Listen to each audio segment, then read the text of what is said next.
നമസ്കാരം, ഇത് IBN മലയാളം. ഇന്ത്യയുടെ പ്രധാനമന്ത്രി നരേന്ദ്രമോദിക്ക് പരമോന്നത വിശിഷ്ട പുരസ്കാരം നൽകി ആദരിച്ച് നൈജീരിയ.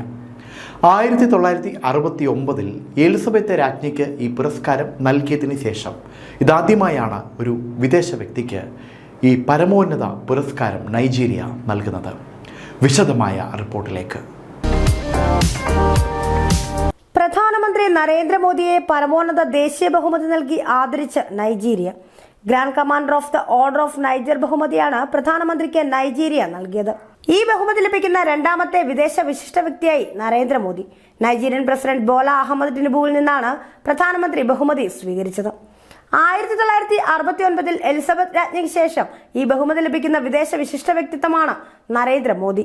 പ്രധാനമന്ത്രി Narendra Modi Nigerian president Bola Ahmed ടിനുബുവുമായി അബൂജയിൽ ഔദ്യോഗിക ചർച്ച നടത്തി.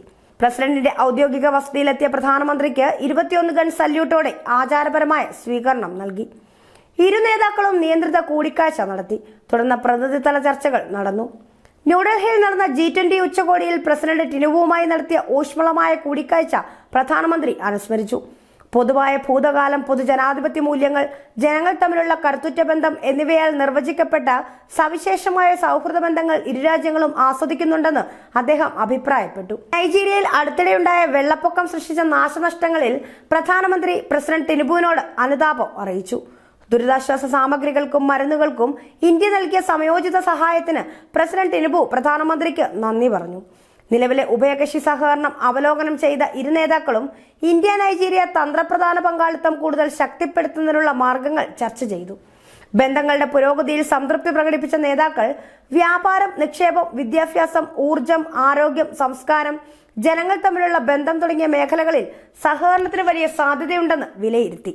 കൃഷി, ഗതാഗതം, കുറഞ്ഞ ചെലവുള്ള മരുന്ന്, പുനരുപയോഗ ഊർജം, ഡിജിറ്റൽ പരിവർത്തനം എന്നിവയിലെ ഇന്ത്യയുടെ അനുഭവം പ്രധാനമന്ത്രി നൈജീരിയയ്ക്ക് വാഗ്ദാനം ചെയ്തു.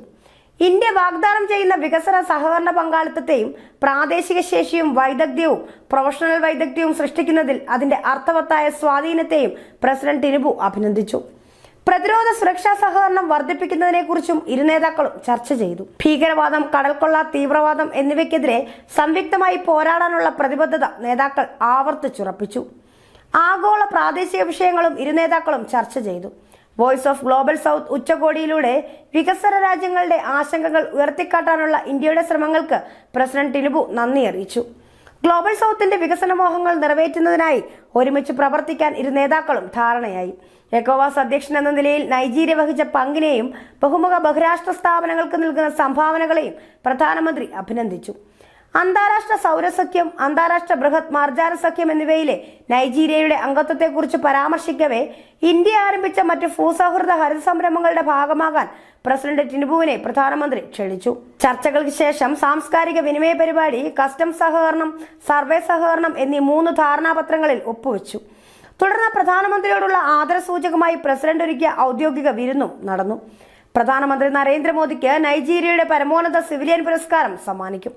Grand Commander of order of Niger നൽകിയാണ് പ്രധാനമന്ത്രിയെ നൈജീരിയ ആദരിക്കുന്നത്.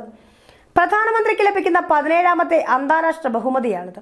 അതേസമയം 1969 എലിസബത്ത് രാജ്ഞിക്ക് ശേഷം ഈ ബഹുമതി ലഭിക്കുന്ന രണ്ടാമത്തെ വിദേശിയാണ് അദ്ദേഹം. 2 ദിവസത്തെ സന്ദർശനത്തിനായി ഇന്നലെ രാത്രിയാണ് മോദി നൈജീരിയയിൽ എത്തിയത്. പ്രസിഡന്റ് ബോല അഹമ്മദ് ടിനുബുവിന്റെ ക്ഷണപ്രകാരമാണ് സന്ദർശനം. 17 വർഷത്തിന് ശേഷമാണ് ഒരു ഇന്ത്യൻ പ്രധാനമന്ത്രി നൈജീരിയ സന്ദർശിക്കുന്നത്. നൈജീരിയയുടെ തലസ്ഥാനമായ അബുജയിലെത്തിയ പ്രധാനമന്ത്രിയെ ഫെഡറൽ ക്യാപിറ്റൽ ടെറിട്ടറി മന്ത്രി നൈസോം എൻസബോവൈക്കാണ് സ്വീകരിച്ചത്. നൈജീരിയയിലെ പരിപാടികൾക്ക് ശേഷം അദ്ദേഹം 2 ദിവസത്തെ G20 ഉച്ചകോടിയിൽ പങ്കെടുക്കാനായി ബ്രസീലിയൻ നഗരമായ റിയോ ഡി ജനീറോയിലേക്ക് നാളെ തിരിക്കും. തുടർന്ന് സന്ദർശനത്തിന്റെ അവസാന പാദത്തിൽ മോദി ഗയാനയും സന്ദർശിക്കും. News desk IBN Malayalam.